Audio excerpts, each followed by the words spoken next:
Hello and welcome back to Take Refuge 3D with me, Peter. And I just want to do a really quick update. I've updated my plugins for Blender, Matcaps Forever and Ngon Pro to support the Blender extensions format. So up until now they were working with Blender 4.2, but you had to go to the add-ons menu here and you had to go here and you had to install from disk. No longer. So if you go to any of the stores, either Blender Market, Gumroad or Artstation, you will be able to get my plugins with the updated extensions working. So all you need to do now is go and find your download from those websites. Okay, so for example, Ngon Pro, right? We can just drag it directly into here.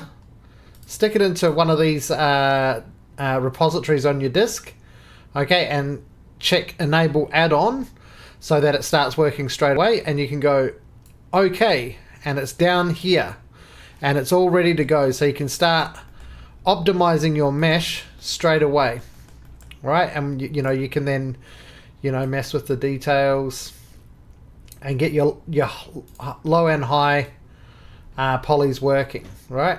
So that's all good and well. So we've got a nice low poly mesh here. So that's working. You can see that everything's working as it was before. And the same for Matcaps Forever. So, and just one thing, I started Ngon Pro as a add-on for myself to optimize CAD-based, Ngon-based meshes coming in from Plasticity.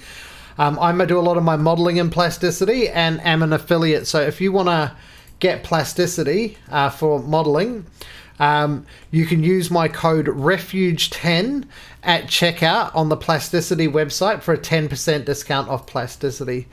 And with Matcaps Forever, this is another one I made to integrate with Plasticity as well. We'll just enable the add-on, and this one hides under the edit menu, and this one will just generate Matcaps Forever. It does exactly what it says on the tin. So if I click generate matcap, it's actually going to delete everything in the scene, because you should start a new scene when you use Matcaps Forever.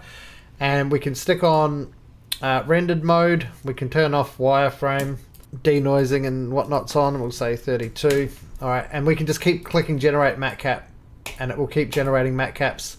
And then you can mess with the lighting, whether there's a floor plane.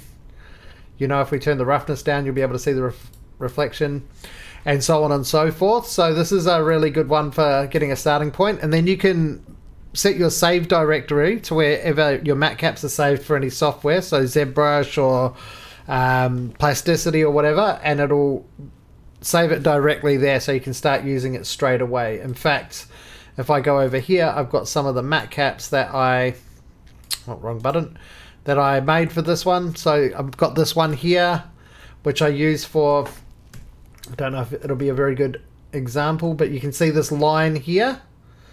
I use this one for seeing lines from above, and you can see the curvature quite easily. You can see that there's some warbles in there, and you can see how these curvatures join here. So I find that is quite useful instead of this sometimes, and I made that within Matcaps Forever. Amongst some other ones, just stuff like this for this plasticky kind of one here. So that's what Matcaps Forever does, and you can keep generating them. You can change the color, you can change the world color. I am going to at some point update this to support HDRIs and have more camera rigs, but for now it works just great and creates great studio lights. So yeah, really easy to get them going now. Thanks a lot for watching, and I'll see you guys all in the next one. Choo-choos.